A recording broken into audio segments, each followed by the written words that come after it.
ध्यान से देखिए, हमें सबसे पहले एक शक्ति दी गई है P1। कितना दिया गया है? 100।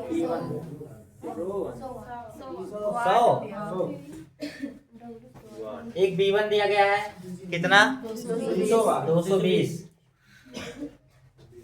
और एक B2 दिया गया है 110 वोल्ट। तो इनके तो हमें P2 ज्ञात करना है ना जी सर। देखो, जब 100 वाट शक्ति था, कितना वाट शक्ति था? 100 वाट, तो 220 वोल्ट बैटरी लेता था। लेकिन जब इसकी वोल्ट को 220 कर दिया गया, ओ सॉरी 110 कर दिया, तो इसकी शक्ति कितनी हो जाएगी? 50 नहीं होगा भैया, भाई समझो। P बराबर I इंटू B होता है। सुनिए पहले ध्यान से, हमें धारा तो दिया नहीं है, अगर धारा होता तो हम निकाल लेते। तो चूंकि हम जानते हैं कि I बराबर होता है B बटे R होता है, तो P बराबर I की जगह अगर B बटे R रखेंगे तो B स्क्वायर बटे R होगा कि नहीं होगा? तो इसका मतलब है कि हमें शक्ति निकाल P2 का मान निकालने के लिए, किसका मान निकालने के लिए? तो B तो पता है B2, लेकिन हमें R नहीं पता है, तो हमें पहले किसका मान निकालना है? और R का मान कहाँ से निकालेंगे? यहाँ से। तो जब, अब सुनो, जब यहाँ से R की वैल्यू निकालेंगे तो यहाँ क्या हो जाएगा? B स्क्वायर बटे कितना? B1 स्क्वायर बटे हो जाएगा P1, यहाँ चलाएगा ना। तो R बराबर B1 का मान कितना? 220 गुणे 220 बटे कितना? 1 1 2 कट गया। 22 गुणे 22 करेंगे कितना हो? 22 का स्क्वायर करेंगे कितना हो जाएगा? 2 दूनी 2 दूनी 4 दूनी 2 दूनी 484 ओम। कितना ओम हो जाएगा? 484 ओम हो जाएगा। और जब 484 ओम आ गया हमारा, तो हमें P2 ज्ञात करना है ना। तो P2 बराबर क्या हो जाएगा? B2 स्क्वायर बटे R। R आ गया कि नहीं आ गया? तो कितना? 110 गुणे 100 बटे R का मान कितना है? अब लगा लेंगे, नहीं लगेगा, सॉल्व हो जाएगा। ध्यान से देखो, P2 बराबर यहाँ 48 है, सुनो पे ध्यान से। तो 11 एकम यहाँ 10 हो जाएगा, और 11 चौक 44 ना। तो देखो यहाँ 48 रहा, तो वो तो 4 बचा ना, 44, फिर 44 हो गए, फिर 11 चौक 44, तो ये ऊपर होगा 10 गुणे 110 बटे कितना? 44, फिर 11 एकम 11, 11 चौक 44, तो 10 धामा 100 बटे 4, 25 चौका 25 वाट शक्ति आ गई।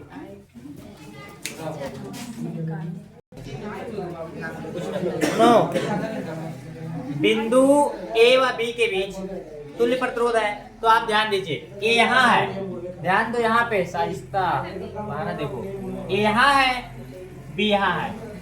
आपको हम 10 बार बता चुके हैं कि जिसके बीच हमें ज्ञात करना होता है उसको छोड़ देते हैं, उससे कोई मतलब नहीं है।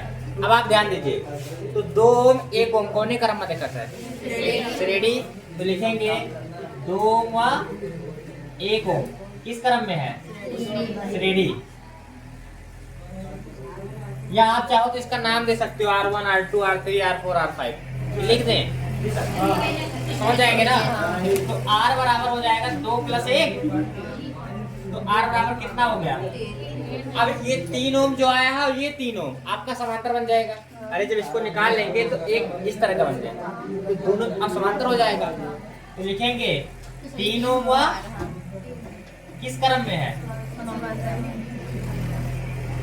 यहाँ 1/R डैश हो जाएगा, 1/3 + 1/1 1 कितना हो जाएगा?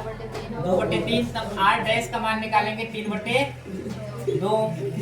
अब ये निकल गया 3 ओम, ये कितना है? 3/2। अब ये जो 3/2 निकला है और ये 1, अब किस क्रम में हो जाएगा? श्रेणी। 3/2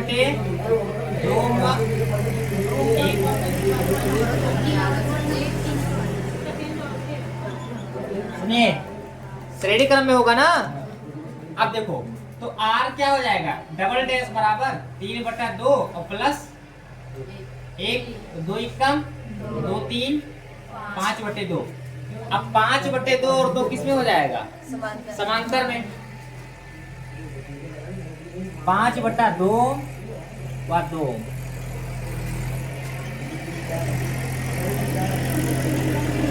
समांतर क्रम में है ना। अब यहाँ क्या होगा? 1/r क्या लिखे? अब देखो एक ही ध्यान, 5/2 को हम 2.5 ओम लिख सकते हैं। 2.5 लिख सकते हैं, नहीं लिख सकते हैं? तो यहाँ भी हम क्या है, इसे 2.5 ओम लिख सकते हैं। तो यहाँ 1/r का डैश ये ट्रिपल डैश बराबर, तो 1/2.5 और प्लस 1/2। अब देखो 2 पंचे 2.5 चौका 10 होता है। 2.5 गुणे 4 करीब 10 रुपया हो जाए ना हो जाए। ये 2.5 रुपया 4 लोग का दे दी 10 हो जाए ना हो जाए। तो 2.5 चौकी कितना हो जाए? 10।